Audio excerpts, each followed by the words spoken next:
मैं रघुनाथ जी के नाम की वंदना करता हूँ। वो नाम जो वो अग्नि है पापों को जला करके भस्म करने वाली।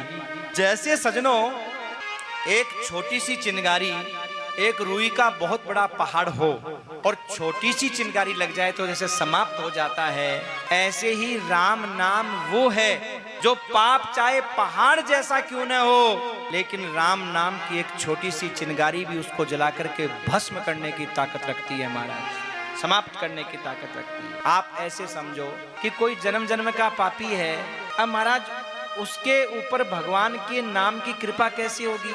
आप ऐसे समझो आपने कमरा बहुत दिनों से बंद कर रखा हो, चाहे कितने वर्षों से कमरा बंद हो, और उस बंद कमरे में जाकर के आप दीपक जला दो तो कमरा ये कहेगा क्या कि इतने दिनों से बंद है, एक साथ उजाला नहीं दूंगा, होने नहीं दूंगा। दीपक ये नहीं कहेगा कि महाराज मैं उजाला नहीं होने दूंगा, कमरा भी नहीं कहेगा नहीं होने दूंगा, चाहे कितने भी वर्षों से वो कमरा बंद क्यों न हो, लेकिन जैसे ही दीपक जलेगा जलते तुरंत महाराज उजाला हो जाएगा। ऐसे ही सजनों ये राम नाम रूपी जो दीपक है, जिसके हृदय रूपी कमरे में ये जल जाता है तो सारा पाप का अंधेरा दूर हो जाता है, चाहे वो कितने ही वर्षों से क्यों न डेरा डाल करके बैठा हो। वो राम नाम जिसकी महिमा क्या बताएं। काशी में मरने वालों का कल्याण अगर बाबा महादेव करते हैं तो कैसे करते हैं। पंचकोशी काशी में अगर किसी ने प्राण छोड़े हैं तो कहते हैं कि उसकी मुक्ति हो जाती है, कल्याण हो जाता है। कैसे हो जाता है, गोस्वामी जी महाराज उसका रहस्य उजागर कर रहे हैं। महामंत्र जेहि जपत महेशु, महामंत्र जेहि जपत महेशु, महामंत्र जेहि जपत महेशु, महामंत्र जेहि जपत महेशु। काशी मुक्ति हेतु उपदेशु, काशी मुक्ति हेतु उपदेशु, महामंत्र जेहि जपत महेशु, महामंत्र जेहि जपत महेशु। वो भोले बाबा जो निरंतर इस मंत्र का जाप करते रहते हैं, राम नाम का जाप करते रहते हैं, और पंचकोशी काशी में जो मरता है उसके कान में वो मंत्र जाता है और कल्याण हो जाता है। देखो आप भी अपने घर में मरने वाले का कल्याण चाहते हो ना, तो उससे ज्यादा दुनिया भर की बातें मत करो। मैं आ गई, तू आ गई, ये आ गया, वो आ गया है, चलो मिले जा रहे, जा रहा तो मिल के आ जाए। तुम मिल करके कौन सा उसे स्वर्ग में ले जाओगे, नरक में ले जाओगे मिल करके उसको। तो फिर क्या करें, बोले सच्ची श्रद्धा अगर उसके प्रति तुम्हारी है तो एक एक घंटे सब मिल करके उसके लिए कीर्तन करके आओ।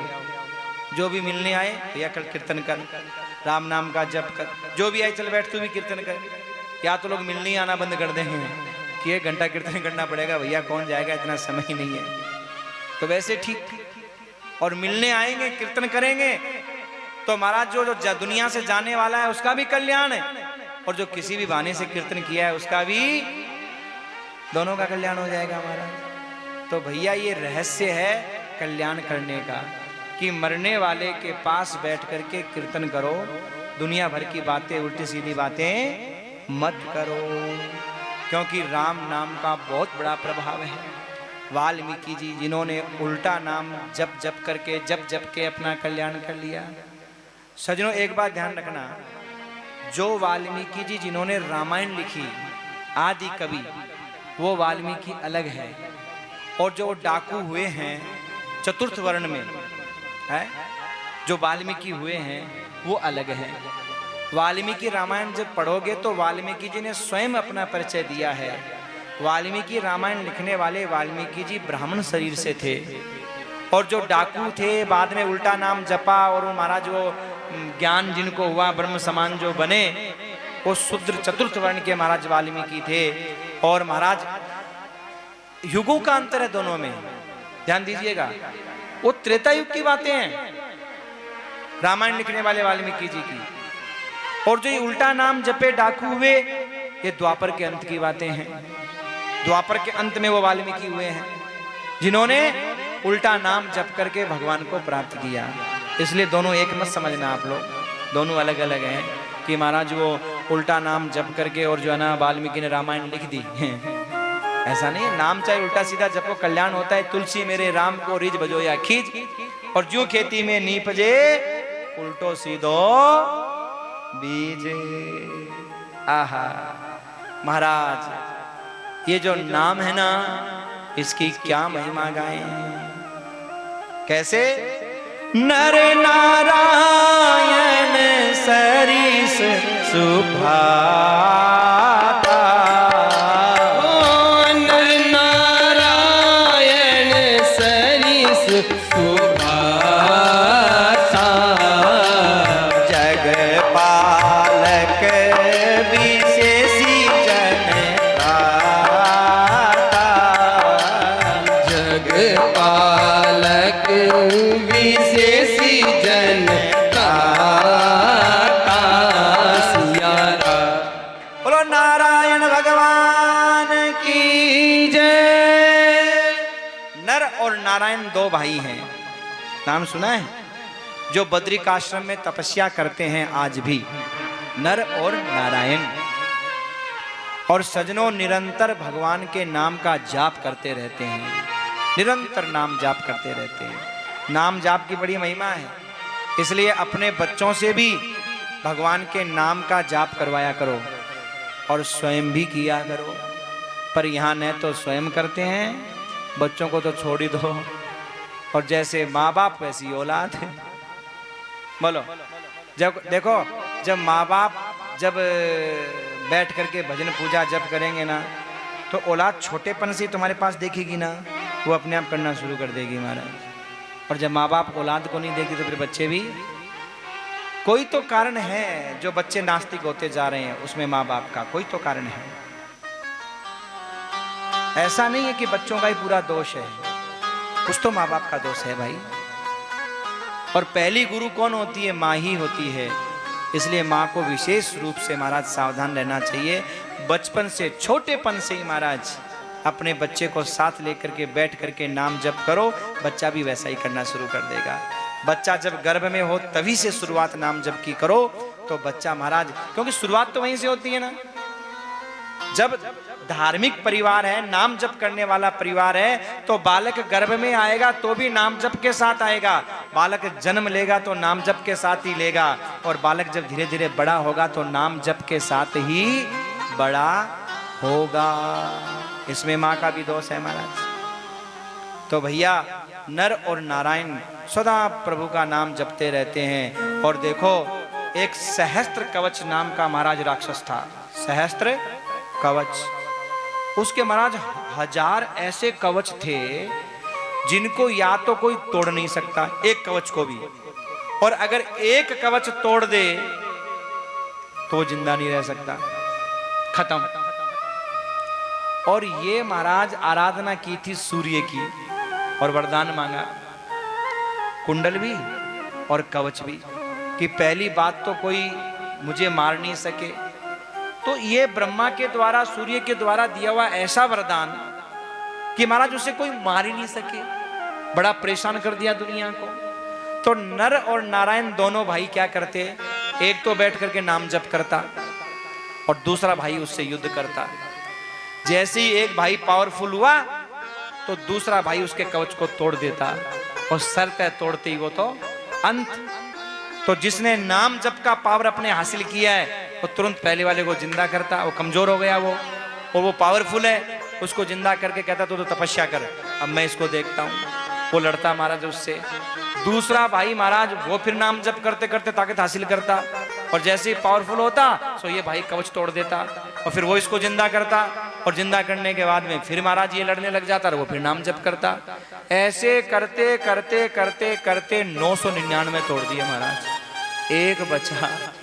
उसने मन में सोचा, दोनों भाइयों ने पता नहीं कौन सी ताकत हासिल कर रखी है कि मेरा सारा वरदान, सारा कवच, सारे कुंडल फैल हो गए, अब एक बचा है, ये तोड़ना कोई कठिन नहीं है महाराज।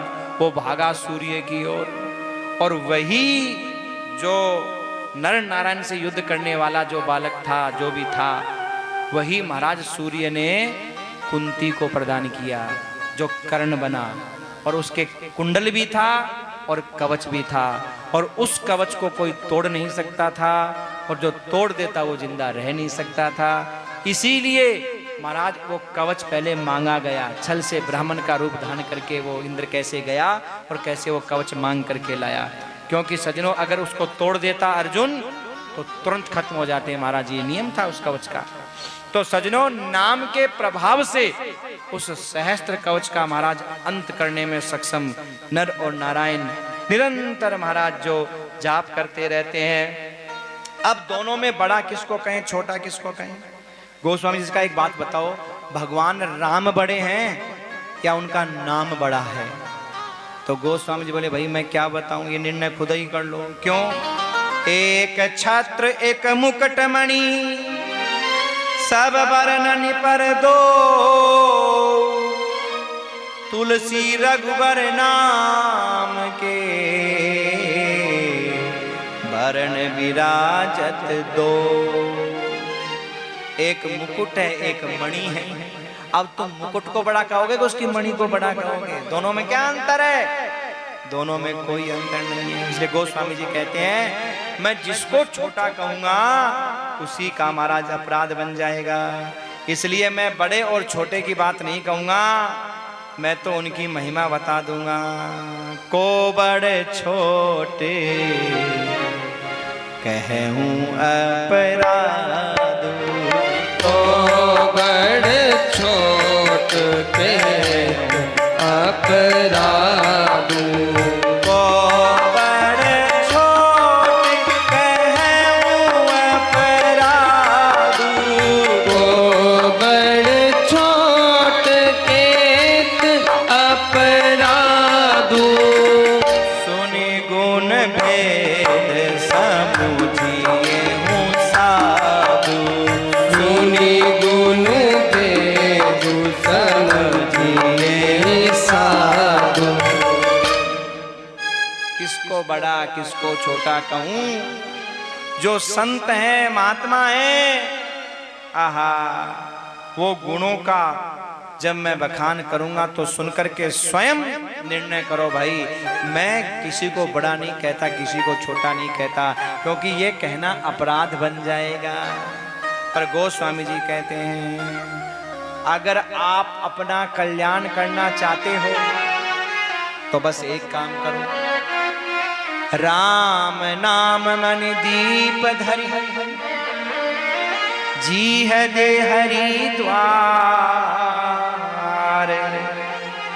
तुलसी भीतर बार हूँ जो चाहसी उजियार। बोलो राम नाम महाराज की जय। तुलसीदास जी कहते हैं अगर तुम अंदर भी उजाला चाहते हो और बाहर भी उजाला चाहते हो, हाँ, अगर आप देखो चौक में भी उजाला चाहिए और कमरे में भी उजाला चाहिए, और दीपक तुम्हारे पास एक है, कहां रखोगे? जो देहरी है उसके ऊपर, अंदर भी उजाला बाहर भी। तो गोस्वामी जी वही कहते हैं राम नाम मन दीप धर, जीव है देहरी द्वार। अपनी इस जीभ पर राम नाम रूपी दीपक को तुम धारण कर लो तो अंदर हृदय में भी उजाला और बाहर संसार में भी उजाला। भगवान के भक्त है ना, वो 4 प्रकार के होते हैं, यहां वर्णन किया गया। 4 प्रकार के भगवान के भक्त हैं। राम भगत जग चारी प्रकार, राम भगत जग चारी प्रकार, सुकृत चारी गए उदारा। बोलो रामचंद्र भगवान की जय। बोले संसार में भगवान के भक्त 4 प्रकार के हैं। अब आप मिला लीजिएगा कि आप कौन सी कैटेगरी में आ रहे हो भाई। पहला अर्थार्थी, मंदिर जाता है, कथा करता है, पूजा करता है। पहला भक्त है अर्थार्थी, मतलब मंदिर में तो जाता है और जाने के बाद में एक ही बात कहता है, सुख संपत्ति घर आवे तुम न चले आना, तुम्हारे लिए मेरे घर पर नहीं कुछ भी खाना, नहीं कुछ भी खाना। बोले महाराज धन आए, दौलत आए, सुख आए, संपत्ति आए, आप नहीं। पहला भक्त वो है जो भजन तो करता है, कथा भी सुनता है, लेकिन केवल धन के लिए सुनता है महाराज, कि मंदिर जाऊंगा तो व्यापार अच्छा चलेगा, धन अच्छा चलेगा। आप क्या सोचते हो अपने राजस्थान में खाटू श्याम जी में इतनी भीड़ हो रही है, कौन से भक्तों की हो रही है? 4 में से गिनना जरा कौन से की है। हाँ, मुझे तो लगता है पहले वाले नंबर में आएंगे सारे के सारे। ये जितने भंडारे लगाने वाले हैं ना, जो जयपुर से लेकर के सीकर से लेकर के खाटू तक लगाते हैं, इसमें कोई 2-4 ही बचेंगे जो अन्य कैटेगरी में आएंगे। बाकी सजनों पहली कैटेगरी में सारे गिने जाएंगे कि बाबा भंडार भरेगा, बाबा भंडार भरेगा, बाबा। पहला है अर्थार्थी, जो धन चाहने वाला होता है महाराज, पहला भक्त। हाँ, और दूसरा भक्त कौन है? आर्त। आर्त मतलब संकट जीवन में आ जाए और संकट आने पर जो भगवान को पुकारे। ऐसे तो नहीं पुकारता महाराज, ऐसे तो भगवान को कभी याद नहीं किया, पर जब मुसीबत आ गई, कोई काम बिगड़ गया, बीमार हो गया, गिर गया, पड़ गया मुसीबत में, और तब कहता है हे भगवान तू ही है सब कुछ और कुछ नहीं है दुनिया में, उसे कहते हैं आर्त भक्त। दूसरे नंबर का, कि ऐसे भजन नहीं करता है, पर दुख पड़ने पर ऐसे भी कुछ होते हैं भक्त, ऐसे मस्ती में रहेंगे महाराज, ये वो दुनिया भर की बातें करेंगे, और जैसे संकट में आए हे भगवान, हे भगवान, पता है ना, ये दूसरे नंबर का भक्त हो गया। और तीसरे नंबर का भक्त कौन है? बोले जिज्ञासु। जिज्ञासु मतलब भगवान को जानने की इच्छा रखने वाला, कि भगवान है क्या, जानने की इच्छा रखता है महाराज, भगवान है क्या, ये कौन है भगवान, क्या है भगवान, जिनका सारा संसार भजन करता है, उसको कहते हैं जिज्ञासु भक्त, जो कुछ जानने की इच्छा रखता है परमात्मा के प्रति, और जानने की इच्छा से तो वो मंदिर जा रहा है उनके बारे में जानने के लिए, जानने की इच्छा से वो कथा सुन रहा है, उसे और कोई मतलब नहीं है, वो जानना चाहता है, उसके पास धन की भी कमी नहीं है, उसके पास कोई दुख भी नहीं है, तकलीफ भी नहीं है, मगर वो जानना चाहता है, जिज्ञासा लेकर के कथा में बैठा है, मंदिर जा रहा है, तीर्थ यात्रा कर रहा है, उसको कहते हैं जिज्ञासु भक्त। और चौथा होता है महाराज ज्ञानी। ज्ञानी वो है जो भगवान के तत्व को जान करके स्वाभाविक ही भगवान के भजन को करता है और भगवान के भजन करने वालों से प्रेम करता है, वो चौथा होता है ज्ञानी भक्त। आहा, चारों ही चतुर भक्तों को नाम का ही आधार होता है। ये चारों भक्त, चाहे वो धन के लिए भज रहा है तो भी उसके लिए नाम की महिमा है, चाहे वो दुख में भज रहा है तो भी नाम की महिमा है, चाहे वो भगवान को जानना चाहता है तो भी नाम की महिमा है, और वो जो ज्ञानी है ना, जिसको ज्ञान हुआ है, बोले उसके लिए भी भगवान के नाम की ही महिमा है। भगवान के दो स्वरूप बताए गए हैं, एक भगवान का स्वरूप है सगुण और एक है निर्गुण। दो स्वरूप भगवान के बताए गए हैं। अब सजनों, गोस्वामी जी से कहा महाराज ये बात तो वहीं की वहीं रह गई कि नाम बड़ा या भगवान बड़े, वो समझ में नहीं आया। तो गोस्वामी जी कहते हैं मैं थोड़ा सा और उदाहरण देके बताऊं। बोले क्या? बोले भगवान राम ऐसे हैं जिन्होंने एक अहिल्या माता का उद्धार किया, पर भगवान का नाम बोले गिनती नहीं है कितनी अहिल्या माताओं का कल्याण कर दिया। अब सोच लो कौन बड़ा और कौन छोटा, निर्णय ले लो। भगवान राम ऐसे हैं जिन्होंने एक सबरी माता के ऊपर कृपा की, पर इनके नाम ने न जाने कितनी सबरी माताओं का कल्याण कर दिया। भगवान राम ऐसे हैं जिन्होंने एक गिद्ध के ऊपर कृपा की, पर नाम ने न जाने कितने गिद्धों का उद्धार कर दिया। वो चाहे गिद्ध रूप में हो, चाहे गिद्ध दृष्टि में हो, लेकिन महाराज उनका उद्धार, उनका कल्याण कर दिया।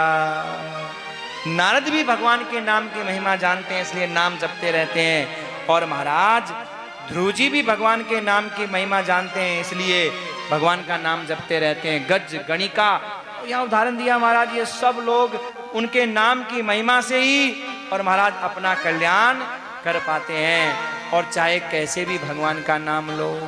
देखो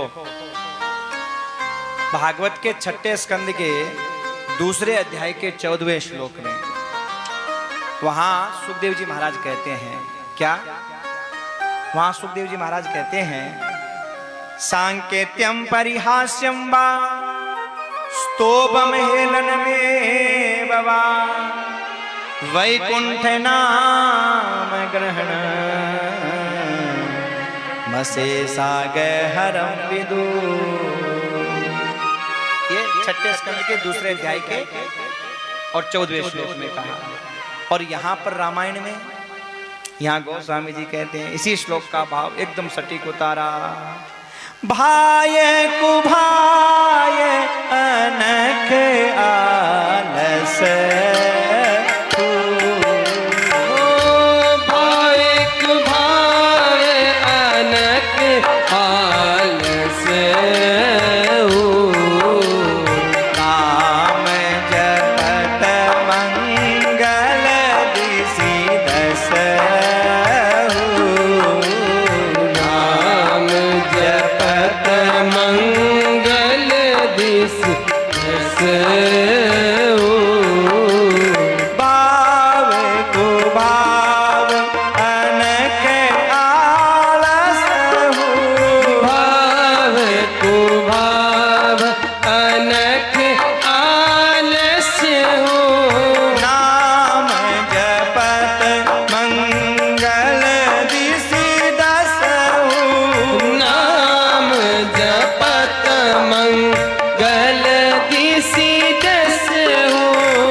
अनख आलस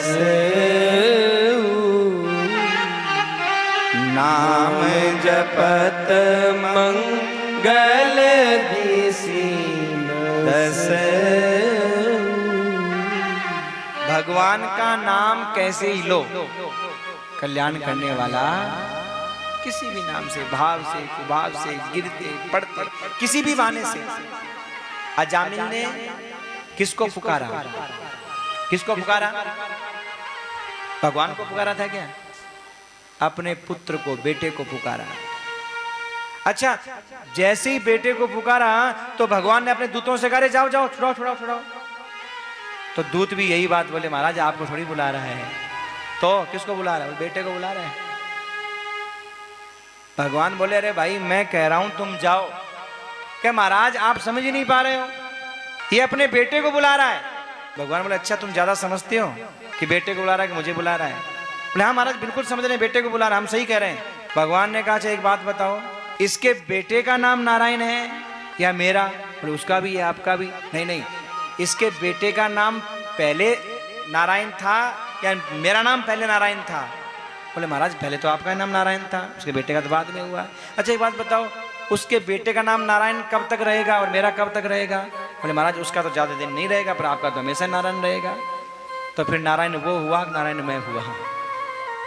ज्यादा आए समझाने वाले की उसको जाओ छड़ाओ, उसको डांट के भगाया महाराज। है? और जाकर के भगवान के दूतों ने और अजामिल को बचा लिया। पर सजनों, भगवान के नाम का प्रभाव देखो कि बेटे के बहाने भी भगवान का नाम लिया और भगवान के दूतों ने बचा दिया और उसका कल्याण कर दिया। ये नाम की महिमा है। इसलिए अपनी औलाद का नाम कम से कम रख लो तो भी कुछ माला तो। पर नहीं भैया, जमाना बदल गया। आप इतने बैठे हो पुराने लोग, पक्का 2-4 को छोड़ दो तो सबका भगवान के नाम पे मिलेगा। पर आज की बहुएं भी कहती है ओल्ड नेम है ये तो। और बच्चों का तो दोष ही क्या है। अरे भैया ओल्ड इज द गोल्ड है, ध्यान रखना। नई 9 दिन पुरानी 100 दिन। इसलिए भगवान के नाम की बड़ी महिमा है।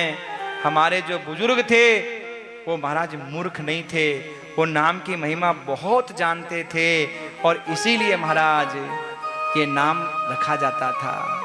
और भगवान राम जिनके नाम की महिमा इस दिव्य रामचरितमानस में है। और महाराज ये जो रामचरितमानस है ये बड़े बड़े विद्वानों को विश्राम देने वाला है।